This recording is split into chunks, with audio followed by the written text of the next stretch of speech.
दोस्तों, अगर मैं आपसे एक सवाल पूछूं कि क्या हम किसी खराब पेन ड्राइव को रिपेयर कर सकते हैं, आप लोगों का आंसर होगा जी नहीं, बिल्कुल भी इसको रिपेयर नहीं किया जा सकता क्योंकि इसमें रिपेयर होने लायक कुछ है ही नहीं। लेकिन अगर मैं आपसे कहूं कि कुछ हद तक हम खराब पेन ड्राइव को रिपेयर कर सकते हैं या उसका डेटा रिकवर कर सकते हैं, तो आपको थोड़ा सा अटपटा लगे। कुछ चीजें आपको यहाँ बताऊंगा, कुछ चीजें आपके यहाँ शेयर करूंगा। हो सकता है इस वीडियो से आपको फायदा मिले, कुछ लोगों को फायदा मिल भी सकता है अगर वो ट्राई करें तो, थोड़ा दिमाग लड़ाए तो। अब देखिए, ये मेरे पास सैन डिस्क के पेन ड्राइव यहाँ पे पड़ी है और ये जो पेन ड्राइव है वो कुछ इस तरीके के कवर में थी। और एक चीज मैं आपको बता दूं, इसका जो आगे का पार्ट है ये अलग से मैंने सोल्डरिंग किया हुआ है। तो देखिए, यहाँ पर इसको सोल्डरिंग किया है क्योंकि इसका आगे का पार्ट थोड़ा सा टूट चुका था, इसके आगे मैंने इस तरीके के लगा दिया है। अब देखिए, प्रॉब्लम ये नहीं है। प्रॉब्लम इसमें क्या थी कि ये जो है किसी कारणवश ये खराब हो गई थी लगभग 4 या 5 साल पहले। उस टाइम पे मैंने ज्यादा ध्यान नहीं दिया और उसको साइड में रख दिया, और आज अचानक से नजर पड़ी और जब मैंने इसको टेस्ट किया तो खराबी कहीं और सेक्शन से इसमें निकली है। उससे पहले आपको एक चीज बता दूं कि सैनडिस्क की जो पेन ड्राइव है वो दो टाइप की यहाँ पर देखने के लिए मिलती है। इसी टाइप में इसके अंदर एक में तो आपको इस तरीके का सर्किट देखने के लिए मिलेगा जो कि रिपेयर होने के चांस जिसमें होते हैं, और एक पेन ड्राइव के अंदर कुछ इस तरीके की चिप आपको मिल जाती है जो कि कभी भी रिपेयर नहीं हो सकता।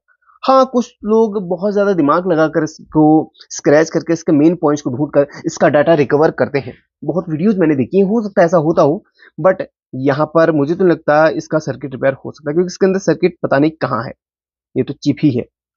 बट इसके अंदर सर्किट है और इसको रिपेयर किया जा सकता है। अब देखिए, यहाँ पर कुछ चीजें मैं आपके साथ शेयर करूंगा। फायदा तो मिलेगा, किसी न किसी को तो मिलेगा ही फायदा। वीडियो बनाने का जो एक मेरा मकसद है कि किसी को फायदा मिले। अब यहाँ पर जब मैंने इसको टेस्ट किया तो यहाँ पर कुछ कैपेसिटर आपको दिख रहे होंगे। ये कैपेसिटर शॉर्ट बता रहे थे, ये वाला कैपेसिटर है और ये छोटे छोटे कैपेसिटर हैं, एक दो और इधर के शॉर्ट बता रहे थे। अब जब शॉर्ट बता रहे थे तो जब कोई भी कैपेसिटर शॉर्ट बताए तो उसके आसपास की आईसी को या उन कैपेसिटर को निकाल सकते हैं। बट इन कैपेसिटर को निकाल के कोई फायदा नहीं था। मुझे लगा कि यहाँ पर आईसी क्योंकि आईसी थोड़ा सा हीट हो रही थी, और यहाँ पर जो आईसी लगी है, अब मैंने तो कोशिश करी कि इसका नंबर मैं गूगल से फाइंड करूं कि आईसी किस काम के लिए बनी है। हालांकि ये एक प्रोसेसर आईसी हो सकती है या फिर ये एक पावर देने का काम करेगी, बट पावर का तो नहीं कहूंगा, प्रोसेसर आईसी ये हो सकती है। तो ये ऐसी हीट हो रही थी, जब मैंने इस आईसी को बाहर निकाला तो आईसी को निकालते ही एक बड़ा ही जबरदस्त यहाँ पर हुआ कि यहाँ पर सारी शॉर्टिंग चली गई थी। तो ये आईसी डेफिनेटली यहाँ पर खराब है। जब भी कोई आईसी खराब होती है तो यहाँ पर हमारे कैपेसिटर शॉर्ट बताने लगते हैं एसएमडी वाले।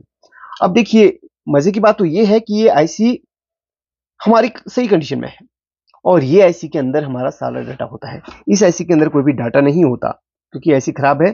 तो इस बात की मुझे खुशी हुई कि मेरा डाटा अभी भी इसके अंदर सही सलामत है। तो अब यहाँ पर मेरे लिए एक प्लस पॉइंट ये हो गया कि अगर ये वाली आईसी मुझे कहीं भी मिल जाती है तो मैं इसको यहाँ पर लगाकर अपना डेटा रिकवर कर सकता हूँ। हालांकि जो भी कंपोनेंट्स यहाँ पर मैंने और भी हटाए थे कुछ कैपेसिटर वगैरह, उनको अदर सर्किट से देखकर मैं यहाँ पर रिप्लेस करूंगा।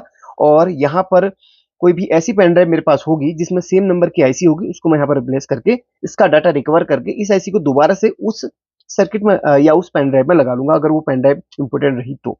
लेकिन इस दूसरे पेन ड्राइव की आईसी में लगाकर अपना डेटा यहाँ पर सारा सा निकाल लूंगा क्योंकि इसके अंदर ये जो चिप है ये इसकी मेन चिप है, और ये मेन चिप खराब होने के चांसेस बहुत कम होते हैं क्योंकि जो पावर है वो इसी आईसी के ही रास्ते जाती है। और कभी भी कोई प्रॉब्लम आती है तो सबसे पहले इस आईसी में फॉल्ट देखने के लिए ज्यादातर मिलता है। और मुझे लगता है कि ये एक प्रोसेसर आईसी है क्योंकि ये मेन प्रोसेसिंग का ही काम कर रही है, और इस आईसी के खराब होने से आपके पेन ड्राइव के जो कैपेसिटर है वो शॉर्ट बता रहे हैं। और ये सर्किट बहुत ही इजीली रिपेयर हो सकता है क्योंकि इसमें जो ट्रैक्स हैं वो इजीली दिख रहे हैं, कोई खराब होते हैं, कोई कोई भी कंपोनेंट कॉइल अगर खराब होती है तो इजीली ये रिपेयर हो सकता है अगर आप ध्यान से कोई माइक्रोस्कोप की हेल्प से काम करें तो हो सकता है।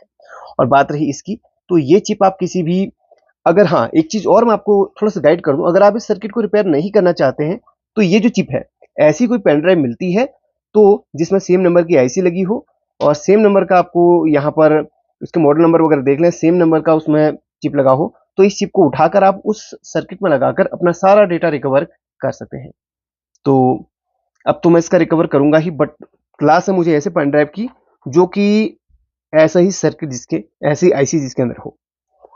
तो आप भी ट्राई कीजिएगा, हो सकता है आपको फायदा मिले। अगर वीडियो अच्छी लगे लाइक करके शेयर कर लेना। वीडियो को बनाने का मेरा एक मकसद है कि आप में से बहुत लोग ऐसे होंगे जिनका डाटा पेन ड्राइव के अंदर बहुत इंपोर्टेंट डाटा होता होगा और पेन ड्राइव कभी खराब हो जाए तो लोग पेन ड्राइव खराब समझ के फेंक देते हैं, बट इस तरीके के सर्किट हो और इस तरीके की अगर ऐसी खराब निकले, तो भई आपके लिए बहुत ही खुशखबरी है कि आप लोग का पेन ड्राइव का जो डाटा है, अभी भी इस आईसी के अंदर सेफ है।